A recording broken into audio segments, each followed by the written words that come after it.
Hello my dear friends and welcome back to another very exciting Star Wars video. It is I coming at you once again, your favourite galactic hostess, Star Wars Meg. And today, we need to talk about Maul Shadow Lord. Such an exciting time to be a Star Wars animation fan, and the series is now just 2 months away. And next month, we have a comic that ties into it, that is going to set the tone for the show, introduce us to the planet of Janix, and some of the crucial new characters.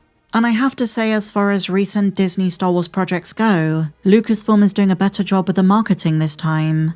But regardless, Darth Maul is back. And I know, he's not a Sith. People always say don't call him Darth, but the guy with the coolest design out of any Darkside user is back. And I want to be careful not to go overboard, but fans do genuinely seem somewhat hyped, even more so than for the Mando movie, which, don't get me wrong, is obviously going to get higher viewership than the Maul Shadow Lord series. But if you're talking about the diehard fandom, in terms of raw anticipation, Darth Maul's return is a very big deal. And it's this that I want to talk about, because we've been here before, under very different circumstances. Maul survived the Phantom Menace, and you're probably thinking, this is a fact any fan who's seen the Clone Wars already knows. So Maul coming back for a series that takes place between the Clone Wars and Rebels is no big deal, right? Well, ever since the trailer came out and did the rounds on social media, some of the more casual fans, many of them who don't like Disney, have been confused and angry about this. And it's come with a criticism that Disney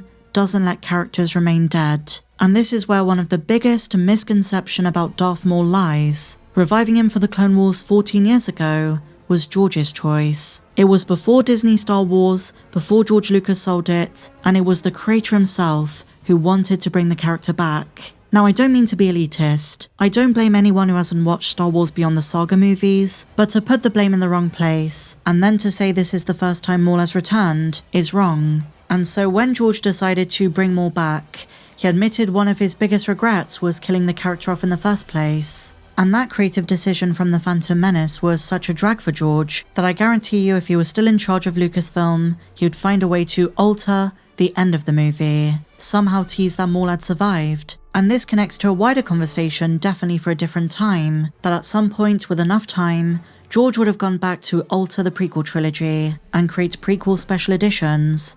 Technology has come a long way in the last 20 years. So returning to something that resembles a point, we have fans moaning about new Maul stories in 2026. And to my ears, this sounded scarily familiar. When have we heard this before? The answer is 2011. Prequel hate was still rampant but kind of dying down a bit, but Maul was still a fan favourite, which kind of sounds contradictory to what I just said. But I think even fans who didn't like the Phantom Menace still appreciated his design. He was still such an iconic villain.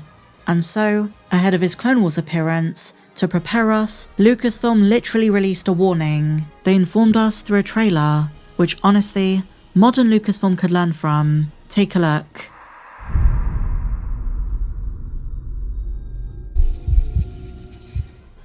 But the point I'm trying to make is even back then, fans were not happy about this decision. There's an era of the fandom people seem to forget. We often talk about the backlash to episodes 1 and 2, but fans like to downplay just how vitriolic so much of the 2000s and 2010s really were. There are plenty of fans who consider themselves defenders of George's legacy, George Lucas purists, they call themselves, but so often, they distort the truth. They take his words out of context, they add their politics and worldview, and so often they repeat the same revisionist history talking points that deceptively portray the Lucas era as rosy and full of fan unity. Yet, to be quite frank, the opposite is true. It was mostly the media, but even in the fandom, in forums and fan magazines and so on, fans were still really angry about so many of George's choices. And one specific decision that really bamboozled fans was bringing Maul back. We often talk about fan dissent over Anakin having a Padawan, but something which was also a huge surprise was the return of Darth Maul. As a fellow YouTuber puts it, it's funny, I know there's obviously a huge contingent of Clone Wars fans out there now, but when this happened, pretty much all the Star Wars fans my age who talked about this thought Maul returning was dog shit. I was the most hardcore of Star Wars fans, and I was embarrassed. So yeah, I'm sure there were fans, especially nowadays with the resurgence of the prequels and the Clone Wars era, who loved it. But Gen X fans, older millennials may not have vibed with this. This person puts it best. Imagine you made a target, with each possible reaction being a slice of the circle. Now imagine also you threw a whole pot of spaghetti at it. That was pretty much the reaction. Some people thought it was awesome, some stupid, some were just baffled, some came to appreciate it. Every kind of reaction basically. And according to Sam Witwer, who of course is a very important voice in all of this, Lucasfilm at the time was actually pretty nervous about bringing Maul back from the brink. They were super worried this fan favourite character would be tainted in the eyes of fans by reviving him and giving him more to do. It's a character that's beloved by the fan community. It's, right. You know, everyone seems to love that character. So we were going to make him specific in a personality way. I think Ray Park and Peter Serafinowicz made him specific as a presence, you know, and Ray Park certainly physically. But we were going to make him talk a lot. You know, we were going to give him a specific personality. We were going to make statements about how he was trained or what he was meant to do and all these things. And quite possibly these things were not going to line up with fan expectation, especially when we were going to introduce him as a madman. I mean, it was interesting to see the fan reaction to that. You know, 50% of people were like, wow, that's really cool. He's this mad spider creature. And then the other 50% were like, that's not Darth Maul. Why are you even calling it Darth Maul? And you ruined the character.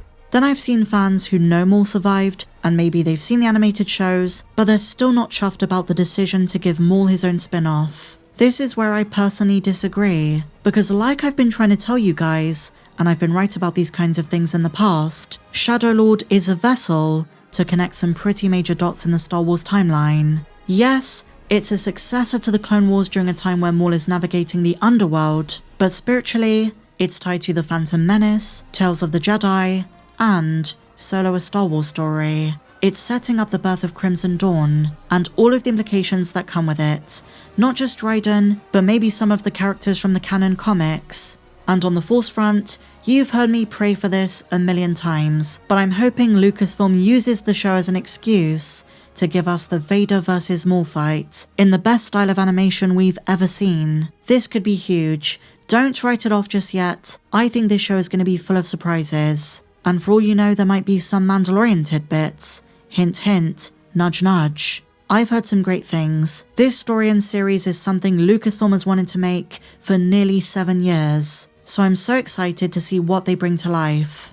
And something else which I think needs to be said is every single Maul iteration, no matter where it is on the timeline, has been different. And in this in-between period, I definitely think he's more of a badass. And my prediction is something has to happen for him to lose some of his mojo, some of that confidence. I think it's going to be the Vader fight. But what do you guys think? Are you excited for more Shadow Lord? Share your thoughts in the comments down below. If you enjoyed this one, my friends, please be sure to give me a big fat thumbs up. Subscribe if you're new, and may the Force be with you, always.